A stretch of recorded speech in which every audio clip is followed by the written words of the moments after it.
Assalamu alaikum wa rahmatullahi wa barakatuhu. Bandiraɓe sehilaɓe, ko salminde e juurade e yafnade e wiide alhamdulillahi rabbil alamina. En mbayri janngude wona e sagoji meɗen.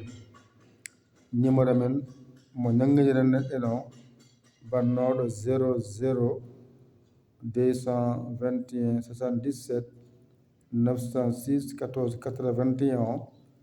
WhatsApp o ko baɗɗo bloqué. ɗum saabino ko on ɓurɗon andirede, kadi ko on ɓurɗon waɗa jangguinirde. ɗum saabi en jangguinani kadi yenti hen nde yentere fof tawa eɗen maɓɓano seeɗa, fuɗɗima ustade seeɗa. ɗum saabi noon mi yiɗani tan jangguinde wadde paamiron noon gandiron noon wona e sagoji meɗen. kono inchallahu taala min gartoy e golle jangde nde, kono ko addete ko refto tan woni ɗon. ɗum mbawa ɗum reftade ɗigga, kala ɗiggiri ko noon ɓurata moƴƴirde. jangde ko ɗiggi hen ko sohla, ko heewi ko famɗi ko yo ɗiggu tan wiya.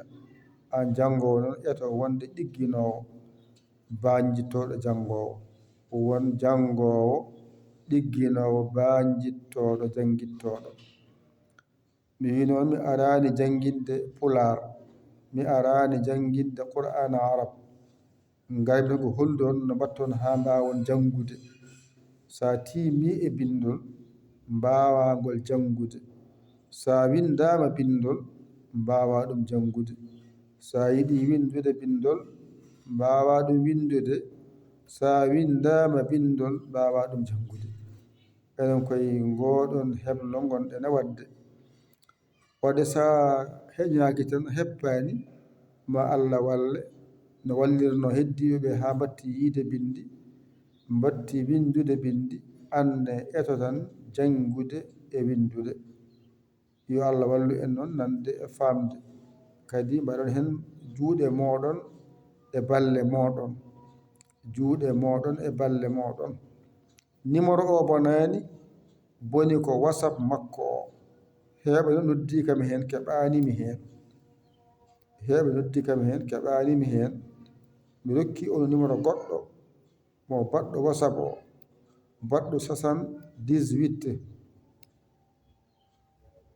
to mbatton ko 00 221 mbaɗon 78 475 05 17. on WhatsApp mum ene woodi. walla numéro goɗɗo o baɗɗo 70 658 87 73. on kadi WhatsApp ne woodi. walla goɗɗo 76 349 95 66. ɗiɗo jokkodirton mbawon hebdemi e WhatsApp. wo amma numéro men bannoɗo 00 221 o 77 906 14 81 o. WhatsApp o ko bonɗo, heɓe noddi hen keɓata en hen, ko ɗum saabi ɗum wona goɗɗum. yo Allah hokku e noon wawde nande e famde. aset garowo yen tawe ma en jokku golle.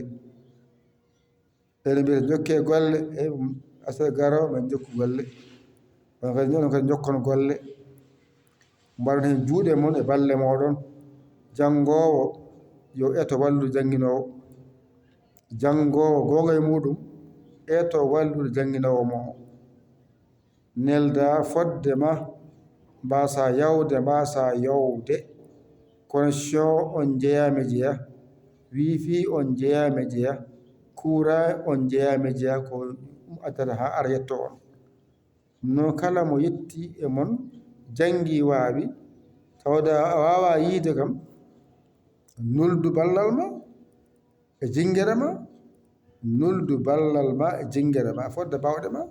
yetto galle o e golle ɗe wona mbatta tan ko e 00 221 77 906 14 81 so Orange Money so Wave so Western Union watta yettoto naata e keese mofto toon walla golle men jahooje ɗe mbawon janngude ko jangde mbiɗon mbawon janngude ko jangde mbiɗon mbawon janngude yo Allah wallu yo Allah newnu yo Allah reen yo Allah won gondiɗo ko musidɗo mon giɗo mon sabu Allah Yaya Ly kono Sénégal alhamdulillahi rabbil alamina on jarama kadi aadi men aset so tawi gantuji palaki jokken jangde men no wayatno Qur'ana mon jangguina limton ko hijjo ngo Pular ko noon on kollama kam fuɗɗode nde on gandi hen kadi alkule ɗe